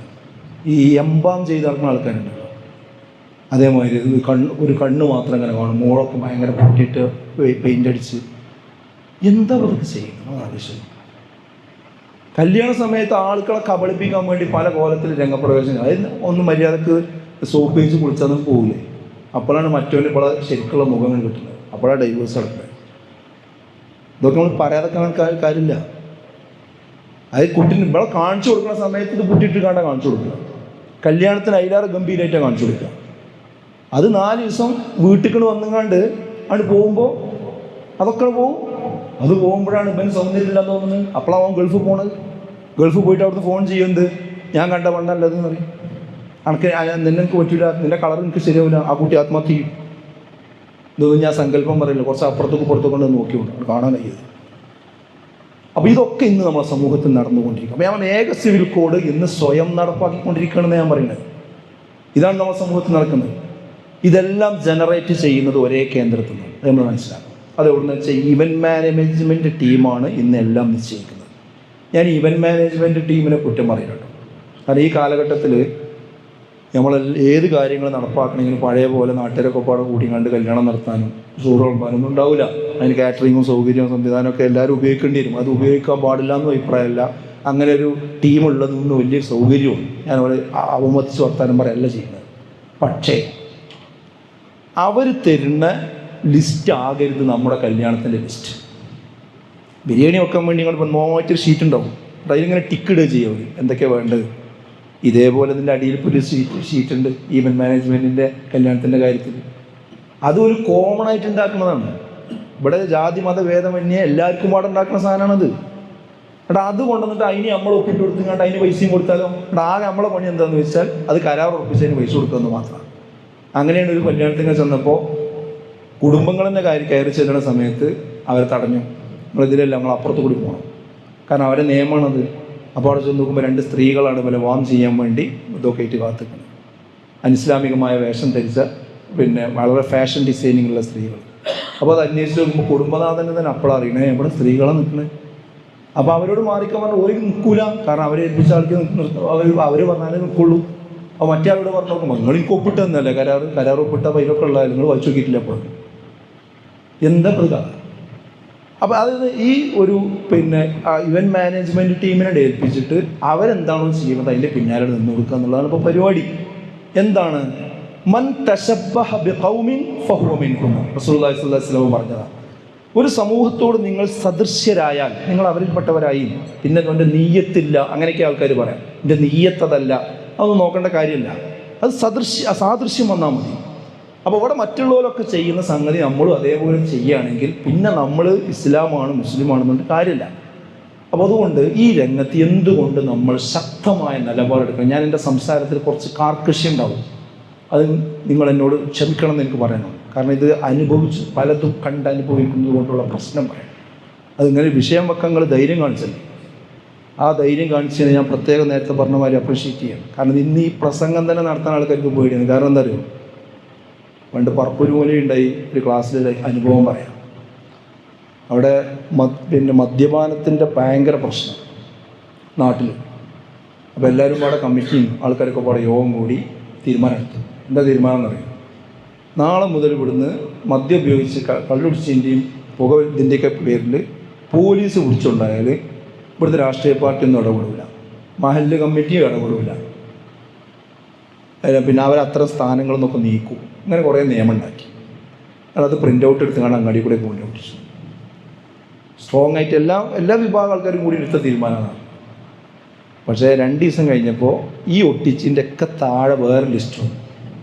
അതെന്താ പറയുക, ഓരോ പള്ളിക്കെത്തിയും ഈ ഗ്യാങ്ങിലുള്ള ചെറുപ്പക്കാരും ആൾക്കാരെ പേര് എന്നിട്ട് ബ്രാക്കറ്റിൽ ഇന്ന പള്ളിയുടെ സെക്രട്ടറിയുടെ മകൻ, ഇന്ന പള്ളിയുടെ പ്രസിഡൻറ്റിൻ്റെ അനുജൻ, ഇന്ന പള്ളിയുടെ ഇന്ന ആൾ, ഇതൊന്നും നിങ്ങൾ നടപടിക്കുന്നത്. പിന്നെ ആ മീറ്റിങ്ങിനെ കൂടിയിട്ടില്ല, അതോടെ ആ കമ്മിറ്റി പോയി. അപ്പോൾ അതാണ് ഇവിടെയും വിഷയം. ഈ കല്യാണങ്ങളൊക്കെ ഇപ്പോൾ എന്താ ചെയ്യണമെന്ന് വെച്ചാൽ ഇങ്ങനെയാണ്. അത് സെക്രട്ടറിൻ്റെ മകൾ കല്യാണം അങ്ങനെയാണ്. എനിക്കറിയില്ല കേട്ടോ ഇവിടെ അങ്ങനെ ഉണ്ടായിരിക്കണോ. ഞാൻ അത് വിചാരിച്ചാണ്, ഞാൻ ആരോടും ചോദിച്ചിട്ടുമില്ല. പറഞ്ഞപ്പോൾ പറഞ്ഞു എന്ന് മാത്രമുള്ള കാര്യം പറയണമല്ലോ. അപ്പോൾ എന്താ വെച്ചാൽ അപ്പോൾ ഇവിടെ മെമ്പർമാർ കുത്തുബ പറയാൻ കഴിയില്ല. മെമ്പർ കുത്തുബ എന്തായി, അത് സെക്രട്ടറിക്ക് എതിരായ കുത്തുബ, അല്ലെങ്കിൽ പ്രസിഡന്റിനെതിരായ കുത്തുബ, മഹലിനെതിരായ കുത്തുബ. പിന്നെ മൗലവിൻ്റെ മകളത്തും അങ്ങനെയാണെങ്കിൽ എന്താ കിട്ടുക? അല്ലേ, മൗലവിൻ്റെ മകളത്തും അങ്ങനെയാണെങ്കിൽ എന്താ കിട്ടുക? പിന്നെ ആരും കൊണ്ടുപോകില്ല. അങ്ങനെയാണ് ഒരു സംഗതി ഇല്ലാതെ ആ നാട്ടിൽ. മനസ്സിലായിട്ടുണ്ടോ? അതായത് എല്ലാ വിളക്ക് കാലിന് ചുവട്ടിലും ഇരുട്ടാണ് എന്നൊരു തത്വശാസ്ത്രം പറയുന്ന സാധനം ശരിയല്ലേ? വിളക്കുംകാല് എല്ലാവർക്കും ലേറ്റ് കൊടുക്കും, പക്ഷെ അതിൻ്റെ ചുവട്ടിൽ എപ്പോഴും ഇരുട്ടാവും. അതേമാതിരി ഇത് സമൂഹത്തിൽ ഇത് മാറ്റം വരുത്തേണ്ട ആളുകളുടെ കുടുംബത്തിലും അവരെ കല്യാണത്തിലും തന്നെ എങ്ങനെ ആയിക്കഴിഞ്ഞാൽ എന്തായിരിക്കും അവസ്ഥ? പിന്നെ ഇത് പറയാൻ ആളുണ്ടാവില്ല. ഇത് പറയാൻ ആളില്ലാതെ വരുമ്പോൾ അടുത്ത തലമുറ ഉണ്ടല്ലോ, ഈ കുട്ടികൾ കാണുന്നതിന് ഇതാണ്. പഴയ കല്യാണത്തിന് കണ്ടിട്ടില്ല. ശരിക്കും മനസ്സിലാക്കണം, നമ്മൾ നടത്തിക്കൊണ്ടിരുന്ന ശരിക്കുള്ള കല്യാണങ്ങളില്ലേ അത് കാണാത്ത തലമുറയാണ് ഇപ്പോൾ വരുന്നത്. ഇതിനെതിരൊരു സംസാരം പള്ളിക്കൊന്നുമില്ല, കുത്തുബിയിലും ഇല്ല, ക്ലാസ്സിലും ഇല്ല, എവിടെയില്ല. അപ്പോൾ പിന്നെ ഈ കുട്ടികൾ എന്താവും? അവരാണോ കുറ്റക്കാർ? അല്ല, അവർ കണ്ടത് തന്നെ എങ്ങനെയാണ്? ജനിച്ച് വീണപ്പോൾ തന്നെ കണ്ടത് എങ്ങനെയാണ്? മടി കിടക്കുമ്പോൾ തന്നെ ഈ പടക്കം പൊട്ടിച്ചതാണ് കണ്ടത്. അപ്പോൾ അതാ കല്യാണം എന്ന് വിചാരിച്ചു. ഞാൻ ഇതോ ഒരു കുട്ടി പിന്നെ ഒരു ദിവസം ഞങ്ങൾ കല്യാണത്തിൽ നിന്ന് പോരുമ്പോൾ എൻ്റെ വണ്ടിയിൽ വേറെ ഒരു സ്ത്രീയും അവരുടെ കുട്ടിയും കയറി. ഒരു നഴ്സറി കുട്ടിയാണ്. അപ്പോൾ ആ കുട്ടി അതിൻ്റെ ഉമ്മനോട് ചോദിക്കണത്, അപ്പോൾ ഉമ്മ കല്യാണം കഴിഞ്ഞു ചോദിച്ചു. ആ കല്യാണം കഴിഞ്ഞ് പോയി, നമ്മൾ ഭക്ഷണമൊക്കെ കഴിച്ചില്ലേ പോകുന്നില്ലേ? ഇവിടെ കല്യാണം ഉണ്ടായിട്ടില്ലല്ലോ. അപ്പോൾ എന്താ പറയുക, ആ കല്യാണത്തിന് ഈ പറഞ്ഞ പരിപാടിയൊന്നും ഉണ്ടായിട്ടില്ല. അവിടെ നിക്കാഹ് ഉണ്ടായി, ഭക്ഷണവും കൊടുത്തു, ആൾക്കാരൊക്കെ കണ്ട് സംസാരിച്ച് പിന്നെ ഇത്രയേ ഉള്ളൂ. ഈ സാധാരണ ഉണ്ടാണ്. അപ്പോൾ ഈ കുട്ടി സാധാരണ ഇതൊക്കെ കാണുന്നുണ്ട് എവിടെ ചെന്നാലും. അതൊന്നും ഇവിടെ കണ്ടിട്ടില്ല. അപ്പോൾ ഇവിടെ കാണാതെ വന്നപ്പോൾ ആ കുട്ടിക്ക് ഇത് കല്യാണമെന്നൊന്നും ചെയ്യാനില്ല, തോന്നുന്നില്ല. ഈ ഗൾഫിലുള്ള കുട്ടികൾ നാട്ടിലേക്ക് വന്നാലുണ്ട് പിന്നെ കോഴിനെ കണ്ടാൽ കാണിച്ചു കൊടുത്താൽ സമ്മതിക്കില്ല. കോഴി ഇങ്ങനെ മുറ്റത്ത് കൂടി നടന്നു പോകുമല്ലോ, അത് കോഴിയാണെന്ന് പറഞ്ഞാൽ കോഴിയല്ല. അപ്പോൾ ഈ കുട്ടിക്ക് പണ്ട് കാല കോഴി എന്ന് പറഞ്ഞാൽ ഫ്രിഡ്ജിൽ നിന്ന് എടുക്കണ ഫ്രീസറിൽ നിന്ന് എടുക്കണ പാക്കറ്റ് ഉണ്ട്, അതാണ് കുട്ടിക്ക് കോഴി. ശരിക്കും ഉടലോടെ കുട്ടി കോഴിനെ കണ്ടിട്ടില്ല. അപ്പോൾ ശരിക്കുള്ള കോഴിനെ കാണിച്ചു കൊടുത്താലും കുട്ടി സമ്മതിക്കൂല.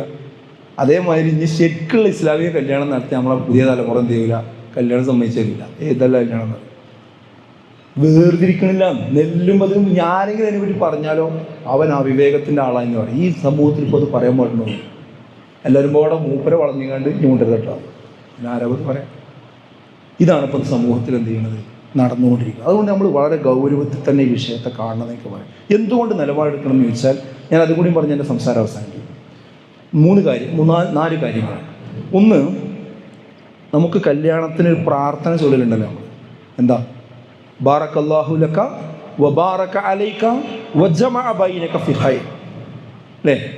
ഇവർക്ക് എന്തുണ്ടാകട്ടെ, അള്ളാഹുവിൻ്റെ അടുക്കൽ നിന്ന് ഇവർ രണ്ടുപേർക്കും ബറക്കത്ത് ഉണ്ടാകട്ടെ എന്നാ പ്രാർത്ഥിക്കണം. ഈ ബറക്കത്ത് കിട്ടണമെങ്കിൽ ഒരു വ്യവസ്ഥ ഉണ്ട്, അള്ളാഹിൻ്റെ നിയമങ്ങൾ നമ്മൾ പാലിക്കണം. അപ്പോൾ കല്യാണത്തിന് ബറക്കത്ത് ഉണ്ടാകണമെങ്കിൽ എന്ത് വേണം? കല്യാണത്തിൽ അള്ളാഹും റസൂലും പറഞ്ഞ നിയമം നമ്മൾ പാലിക്കണം. ഇന്നെന്താ സംഭവിക്കുന്നത്, വലിയ ലക്ഷങ്ങൾക്ക് കല്യാണം പൊടിച്ച് നടത്തി അതൊക്കെ റെക്കോർഡ് ചെയ്ത് റെഡിയാക്കി വെച്ചിട്ട് ഒരു 2 ആഴ്ച കഴിയുന്നത് അവളിഞ്ഞ് വരുന്നില്ല തരാൻ. കല്യാണം തുമ്പില്ലാതെ ഇനി എടുത്ത് വെച്ച് നോക്കുക, പിന്നെ ആർക്കും അടിച്ചു കൊടുക്കാനാ? എത്ര സംഭവങ്ങളാണ് ഇപ്പോൾ കോട്ടി അടിച്ച മാതിരിയാണ്, അല്ലെങ്കിൽ റബ്ബർ പന്ത് പിന്നെ ചുമരുമ്പോൾ കിട്ട മാതിരിയാണ്. അങ്ങോട്ട് പറഞ്ഞാൽ അങ്ങോട്ടന്നെ വരിക. കല്യാണം എത്ര ഡൈവേഴ്സിയാണ് ചെറിയ ചെറിയ കാരണത്തിൻ്റെ പേരിൽ. ഈ കാഴ്ചപ്പാടുകൾ പൊരുത്തല്ലായ്മയാണ്. അപ്പോൾ ശരിക്കും പടച്ചോൻ്റെ നിയമം പാലിച്ചെങ്കിൽ മാത്രമേ അള്ളാഹിൻ്റെ ബർക്കത്ത് എന്ത് ചെയ്യുള്ളൂ, നമുക്ക് കിട്ടും. നിങ്ങൾ അള്ളാഹിനെ സൂക്ഷിക്കുന്നുവെങ്കിൽ നിങ്ങൾക്ക് അള്ളാഹു ഒരു തുറവുണ്ടാക്കി തരും. പക്ഷേ ഈ കല്യാണത്തിന് എല്ലാ മാതാപിതാക്കളും കാണിച്ചാൽ ആ കല്യാണത്തിൽ പടച്ചോൻ്റെ ബർക്കത്ത് എങ്ങനെ നമുക്ക് ഉണ്ടാകുക? അപ്പോൾ ഇത് ചൊല്ലി തുടങ്ങുന്ന ഒരു കല്യാണ സദസ്സിൽ ഈ DJ മ്യൂസിക്കും കോടിക്കലലും മദ്യവും സംഗീതവും അവിടെ പാട്ടും കച്ചേരിയും പരിപാടിയും വരിക എന്ന് പറഞ്ഞാൽ അള്ളാഹിൻ്റെ ബറക്കത്ത് ഉണ്ടാവില്ല. റസൂലുള്ളാഹി പറഞ്ഞാൽ എന്താ, ലയകൂനന്ന മിൻ ഉമ്മതി യഖ്വാമുൻ, എൻ്റെ സമൂഹത്തിൽ നിന്നൊരു വിഭാഗം വരാനുണ്ട്. എന്താ അവരെ പ്രത്യേകത? യസ്തഹില്ലൂന അൽ ഹിറാ വൽ ഹരീറ വൽ ഖംറ വൽ മആസിഫ. യസ്തഹില്ലൂന, അവർ ഹലാലാണെന്ന് വാദിക്കും, അനുവദനീയമാണെന്ന് പറയും. അൽ ഹിറാ വൽ ഹരീറ വൽ ഖംറ, വ്യഭിചാരത്തെയും പട്ടുവസ്ത്രത്തെയും മദ്യത്തെയും. പിന്നെ പറഞ്ഞത് എന്താ? വൽ മആസിഫ്, വാദ്യോപകരണങ്ങൾ ഉപയോഗിച്ചുകൊണ്ടുള്ള സംഗീത അകമ്പടികളെയും. അതൊന്നും മതത്തിലൊരു പ്രശ്നമല്ല, അതിനൊന്നും വിമർശിക്കേണ്ട കാര്യമില്ല എന്ന് പറയുന്ന ഒരു കൂട്ടർ വരുമെന്ന് അള്ളാഹുവിൻ്റെ റസൂൽ സല്ലല്ലാഹു അലൈഹി വസല്ലമയാണ് ഓർമ്മപ്പെടുന്നത്. അപ്പോൾ ആ നിരോധിച്ച സാധനം ഇവിടെ കൊണ്ടുവന്നിട്ട് ഈ ബറക്കത്ത് ചൊരിയേണ്ട സദസ്സിൽ കൊണ്ടുവന്ന് വെച്ചാൽ അള്ളാഹിൻ്റെ ബറക്കത്ത് കിട്ടില്ല. പോയിന്റ് 1. രണ്ടാമത്തെ കാര്യം എന്ന് പറയുന്നത്, എന്തുകൊണ്ടെന്ന് പിന്നെ നമ്മൾ ഇതിൽ രംഗത്തിറങ്ങണം എന്നുള്ള കാര്യം പറയുന്നത്. രണ്ടാമത്തത്, തിന്മയുടെ തുടക്കക്കാരായി നമ്മൾ മാറുക. ഇത് ശ്രദ്ധിച്ചിട്ടില്ലെങ്കിൽ എല്ലാ തിന്മയുടെയും തുടക്കക്കാരായി നമ്മൾ മാറുക. കാരണം എന്താ അറിയോ, നമ്മളെ മരിച്ച് അവിടെ കൊണ്ടുപോയി വെക്കുമ്പോൾ നമ്മൾ ചെയ്തത് മാത്രമല്ല, അതിൻ്റെ അനന്തരഫലങ്ങൾ കൂടി നമ്മുടെ റെക്കോർഡിലുണ്ടാവുന്നു. അത് നന്മയാണെങ്കിലും ശരി, തിന്മയാണെങ്കിലും ശരി. എല്ലാവർക്കും അറിയണ സൂറത്തല്ലേ, സൂറത്ത് യാസീൻ. അതിലുള്ള ആയത്താണ് ഇതറിയും. ഇന്നാ നഹ്നു നുഹ്യിൽ മൗതാ വനക്തുബു മാ ഖദ്ദമൂ വആസാറഹും വകുല്ല ശൈഇൻ നഹ്സൈനാഹു ഫീ ഇമാമിൻ മുബീൻ. നിങ്ങളെ മരിപ്പിച്ചതിന് ശേഷം ജീവിപ്പിക്കുന്നത് നാം ആകുന്നു.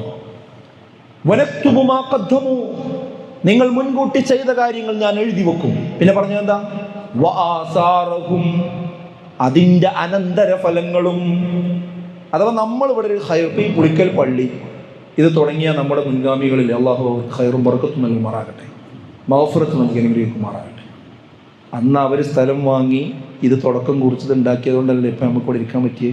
ഇവിടുന്ന് എത്ര ഹുത്തുബ മനുഷ്യന്മാർ കേട്ട് എത്ര ആൾക്കാർ നന്നായി പോയിട്ടുണ്ടാവും. എൻ്റെയൊക്കെ കൂലിയാർക്ക് കിട്ടും, ഇത് തുടങ്ങിയ മനുഷ്യന്മാർക്ക് കിട്ടും അല്ലേ. ഒരു വെളിപ്പാട് അകലല്ലേ നമ്മുടെ അറബി കോളേജുകളിലുള്ളത് അല്ലേ. മദീനത്തുൽ ഉലൂമാണെങ്കിലും അതുപോലെ തന്നെ സഫി കോളേജ് ആണെങ്കിലും ഏതാണെങ്കിലും ഇതൊക്കെ തുടങ്ങിയ മനുഷ്യന്മാരില്ലേ.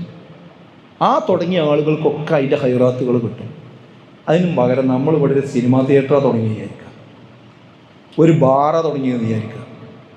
അല്ലെങ്കിൽ നമ്മളെ കല്യാണത്തിൽ ആദ്യമായിട്ടൊരു കുടുംബത്തിൽ ഈ ജാതി കല്യാണം നമ്മളൊരു ഇവൻറ്റ് മാനേജർ വെച്ചിട്ട് ഈ ജാതി എല്ലാ മാത്താങ്കുത്തുള്ള കല്യാണം നമ്മളാണ് തുടങ്ങി വെച്ച് വിചാരിക്കുക. അത് കണ്ടിട്ടാണ് മറ്റേ കുട്ടികളെ കല്യാണം നടക്കുക.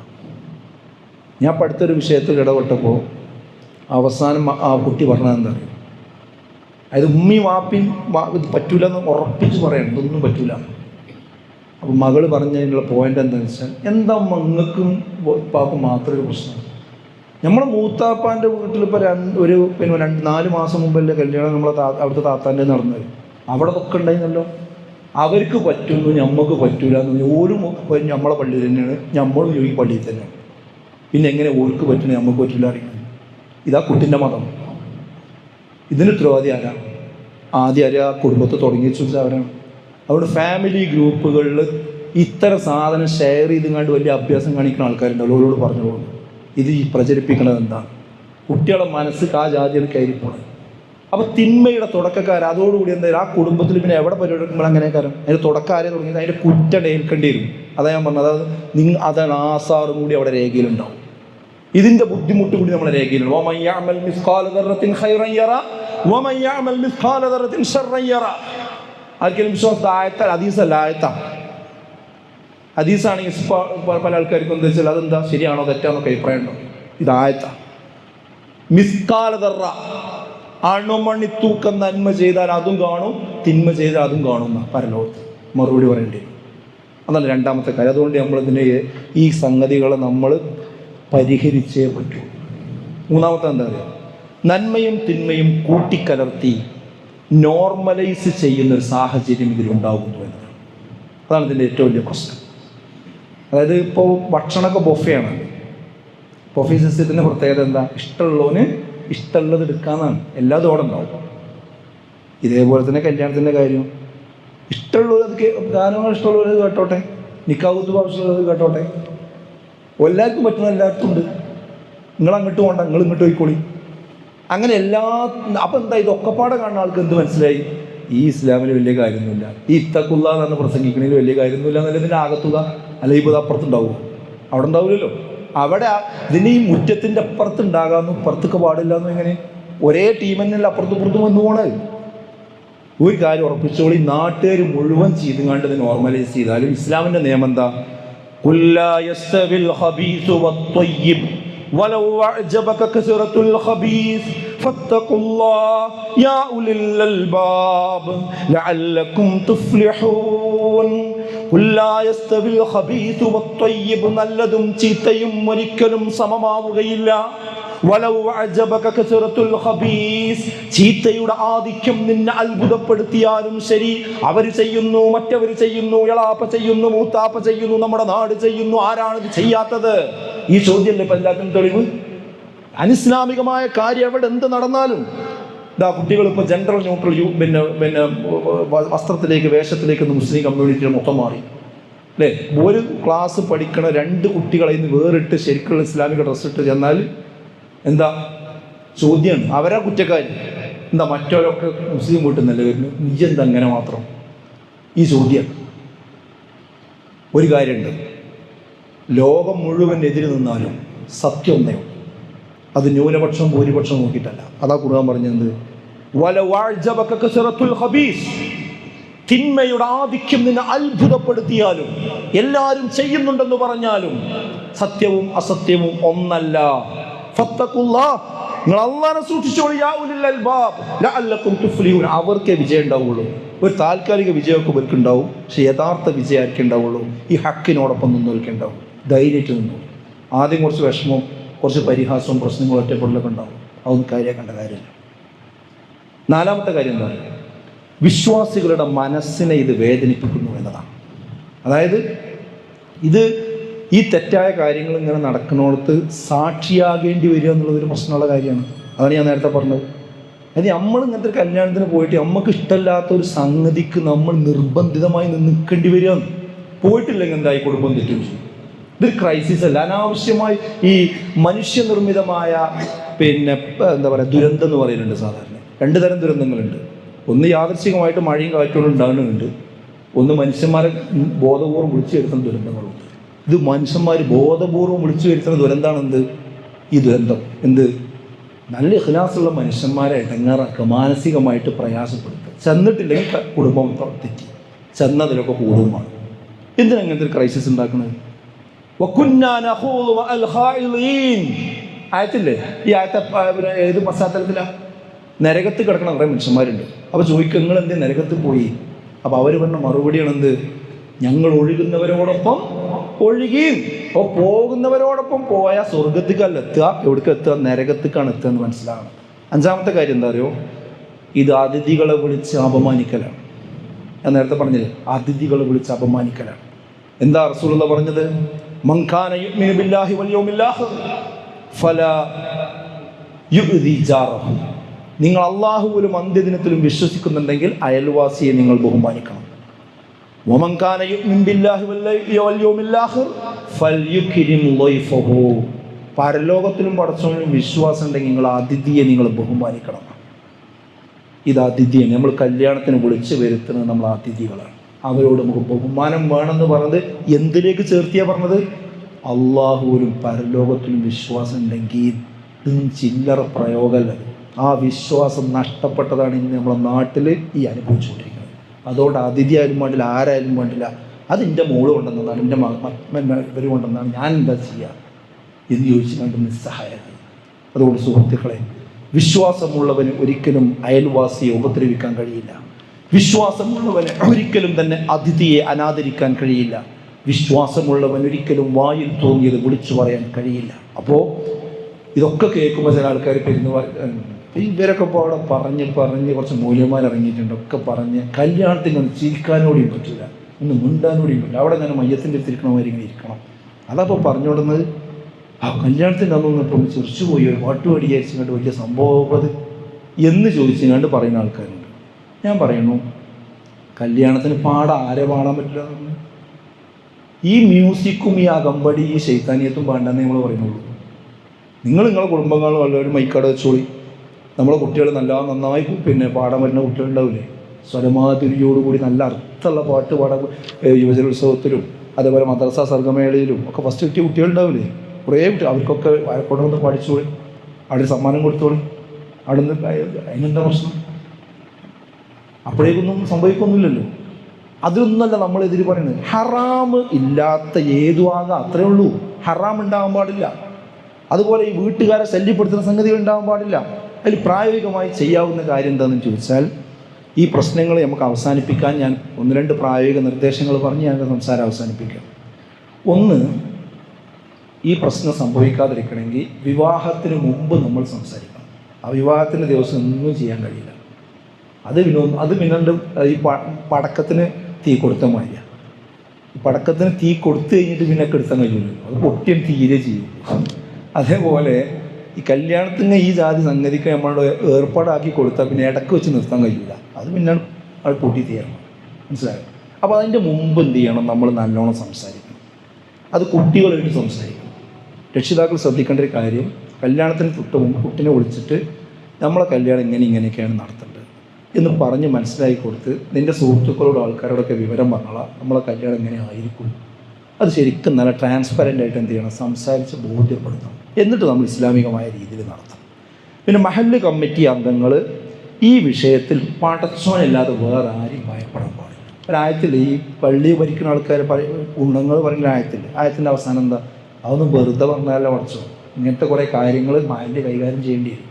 അതുകൊണ്ടാണ് പറഞ്ഞത്, ഇന്നമാ യഅ്മുറു മസാജിദല്ലാഹി മൻ ആമന ബില്ലാഹി വൽ യൗമിൽ ആഖിർ വഅഖാമസ്സലാ വആതസ്സകാ. അർത്ഥം പറയണ്ടല്ലോ, എല്ലാവർക്കും അറിയാലോ. അതായത് പള്ളി പരിപാലിക്കുന്നവർ എന്ന് പറഞ്ഞാൽ അള്ളാഹുവിൽ വിശ്വാസമുള്ളവരായിരിക്കണം, പരലോകത്തിൽ വിശ്വാസമുള്ളവരായിരിക്കണം, നിസ്കരിക്കുന്നവരായിരിക്കണം, സക്കാത്ത് കൊടുക്കുന്നവരായിരിക്കണം. പിന്നെ പറഞ്ഞെന്താ? വലം യഖ്ശ ഇല്ലല്ലാഹ്. അള്ളാഹനല്ലാതെ ഒരു പേടിയൊക്കെ ഉണ്ടാവില്ല. ഒരു ഇമ്പാച്ചികൾക്ക് പേടി ഉണ്ടാവില്ല.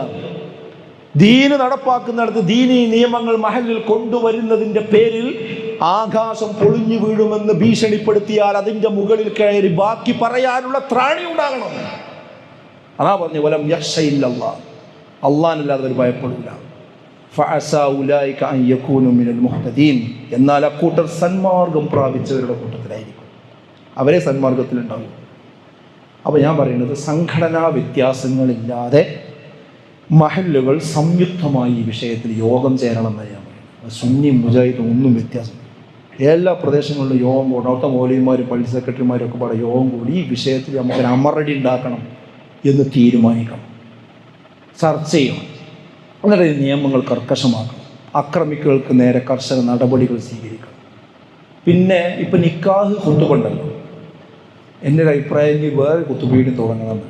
അതായത് വെച്ചാൽ ഒരു നിശ്ചയത്തിനൊരു കുത്തുബ ഇപ്പം അവിടെ വേണ്ട, നിക്കാഹുമല്ല. നിക്കാഹുമായി കബളിപ്പിക്കല പണിക്കണേ. നിക്കാഹിന് എന്ത് ആദ്യം വേഷം കെട്ടിങ്ങാണ്ട് പറയിപ്പിച്ചുകൊണ്ട് പോലെ കഴിച്ചിലാക്കി വിടുക, പിന്നെ വായിക്കുക ചെയ്യുക. അതിന് മുമ്പ് നിശ്ചയിക്കാൻ കൂടുമ്പോൾ അത് ശരിക്കും രണ്ട് കാരണന്മാരും ബന്ധപ്പെട്ട ആൾക്കാരെയൊക്കെ ഒന്ന് ബോധപൂർവ്വം വിളിച്ചിട്ട് തന്നെ ഇരിക്കുക. ഇരുന്നിട്ട് എന്ത് ചെയ്യാം, ഞങ്ങളെ കല്യാണം ഇങ്ങനെയൊക്കെ ആവും, അതിൽ ഇന്ന ഉണ്ടാവില്ല, എന്നെ ഉണ്ടാവും. അത് അവിടെ അതിന് വേണമെങ്കിൽ ആദ്യത്തെ ദിവസമൊക്കെ വെച്ച് ഒരു പണ്ഡിതനെ കൊണ്ട് പറയിപ്പിക്കുക.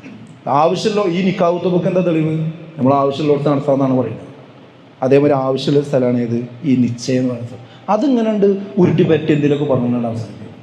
അങ്ങനെയല്ല, അവിടെ ഒരാൾ അബ്ദുസ്വലാത്തിന് ചൊല്ലിയിട്ട് നമ്മളെ ഇസ്ലാമിലെ കല്യാണം എന്നതാണ്, ഇങ്ങനെ പാടുള്ളൂ.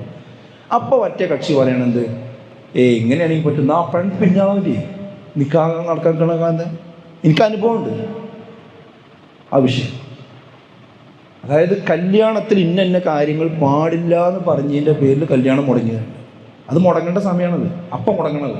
അത് കൂട്ടിക്കൊണ്ടുവന്ന് കണ്ട് പിന്നെ പെരയിൽ വന്നിട്ടല്ല മുടങ്ങേണ്ടത്.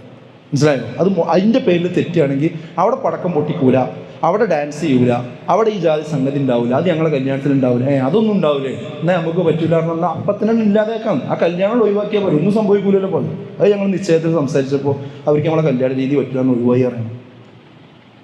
അത് അവിടേക്ക് കൊണ്ടുവരുന്ന ചർച്ച.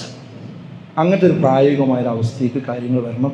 ഞാൻ ഈ വിഷയം ഒരു റമദാനിന് ഒരു ക്ലാസ് എടുക്കുക എന്നുള്ളവർക്ക് മാത്രമല്ല, ഇത് സമൂഹത്തിൽ നമുക്കൊരു ചർച്ച ചെയ്യാൻ വേണ്ടി ഒരു മാർഗ്ഗരേഖ എന്നുള്ള അവതരിപ്പിച്ചാണ്. ഇത് വിയോജിക്കാം, അഭിപ്രായങ്ങൾ പറയാം, തിരുത്താം, നിർദ്ദേശങ്ങൾ പറയാം. അത് പൂർണ്ണമായിട്ടും അത് ഗുണകാംക്ഷപരമായ കാര്യങ്ങൾ നമ്മൾ സ്വീകരിക്കും. നമ്മൾ പറഞ്ഞതാണ് ഇതിൻ്റെ അവസാന വാക്കെന്നൊരു അഭിപ്രായമേ നമുക്കില്ല. ഒരു ചർച്ച വരണമെന്ന് മാത്രമേ ഞാൻ സൂചിപ്പിച്ചു. അള്ളാഹു ഏറ്റവും ഹൈറായ രീതിയിൽ കാര്യങ്ങൾ മുന്നോട്ട് പോകാനുള്ള തൗഫീക്ക് നമുക്ക് എല്ലാവർക്കും നൽകി അനുഗ്രഹിക്കുമാറാകട്ടെ. പടച്ച തമ്പുരാൻ ഇഷ്ടപ്പെടുന്ന രീതിയിൽ നമ്മുടെ മക്കളെയും നമ്മുടെ കുടുംബത്തെയും നമ്മുടെ വിവാഹങ്ങളെയും ഒക്കെ ക്രമീകരിക്കുവാനുള്ള ഒരു ത്വാക്കത്ത് നമുക്ക് എല്ലാവർക്കും അല്ലാഹു നൽകി അനുഗ്രഹിക്കുമാറാകട്ടെ.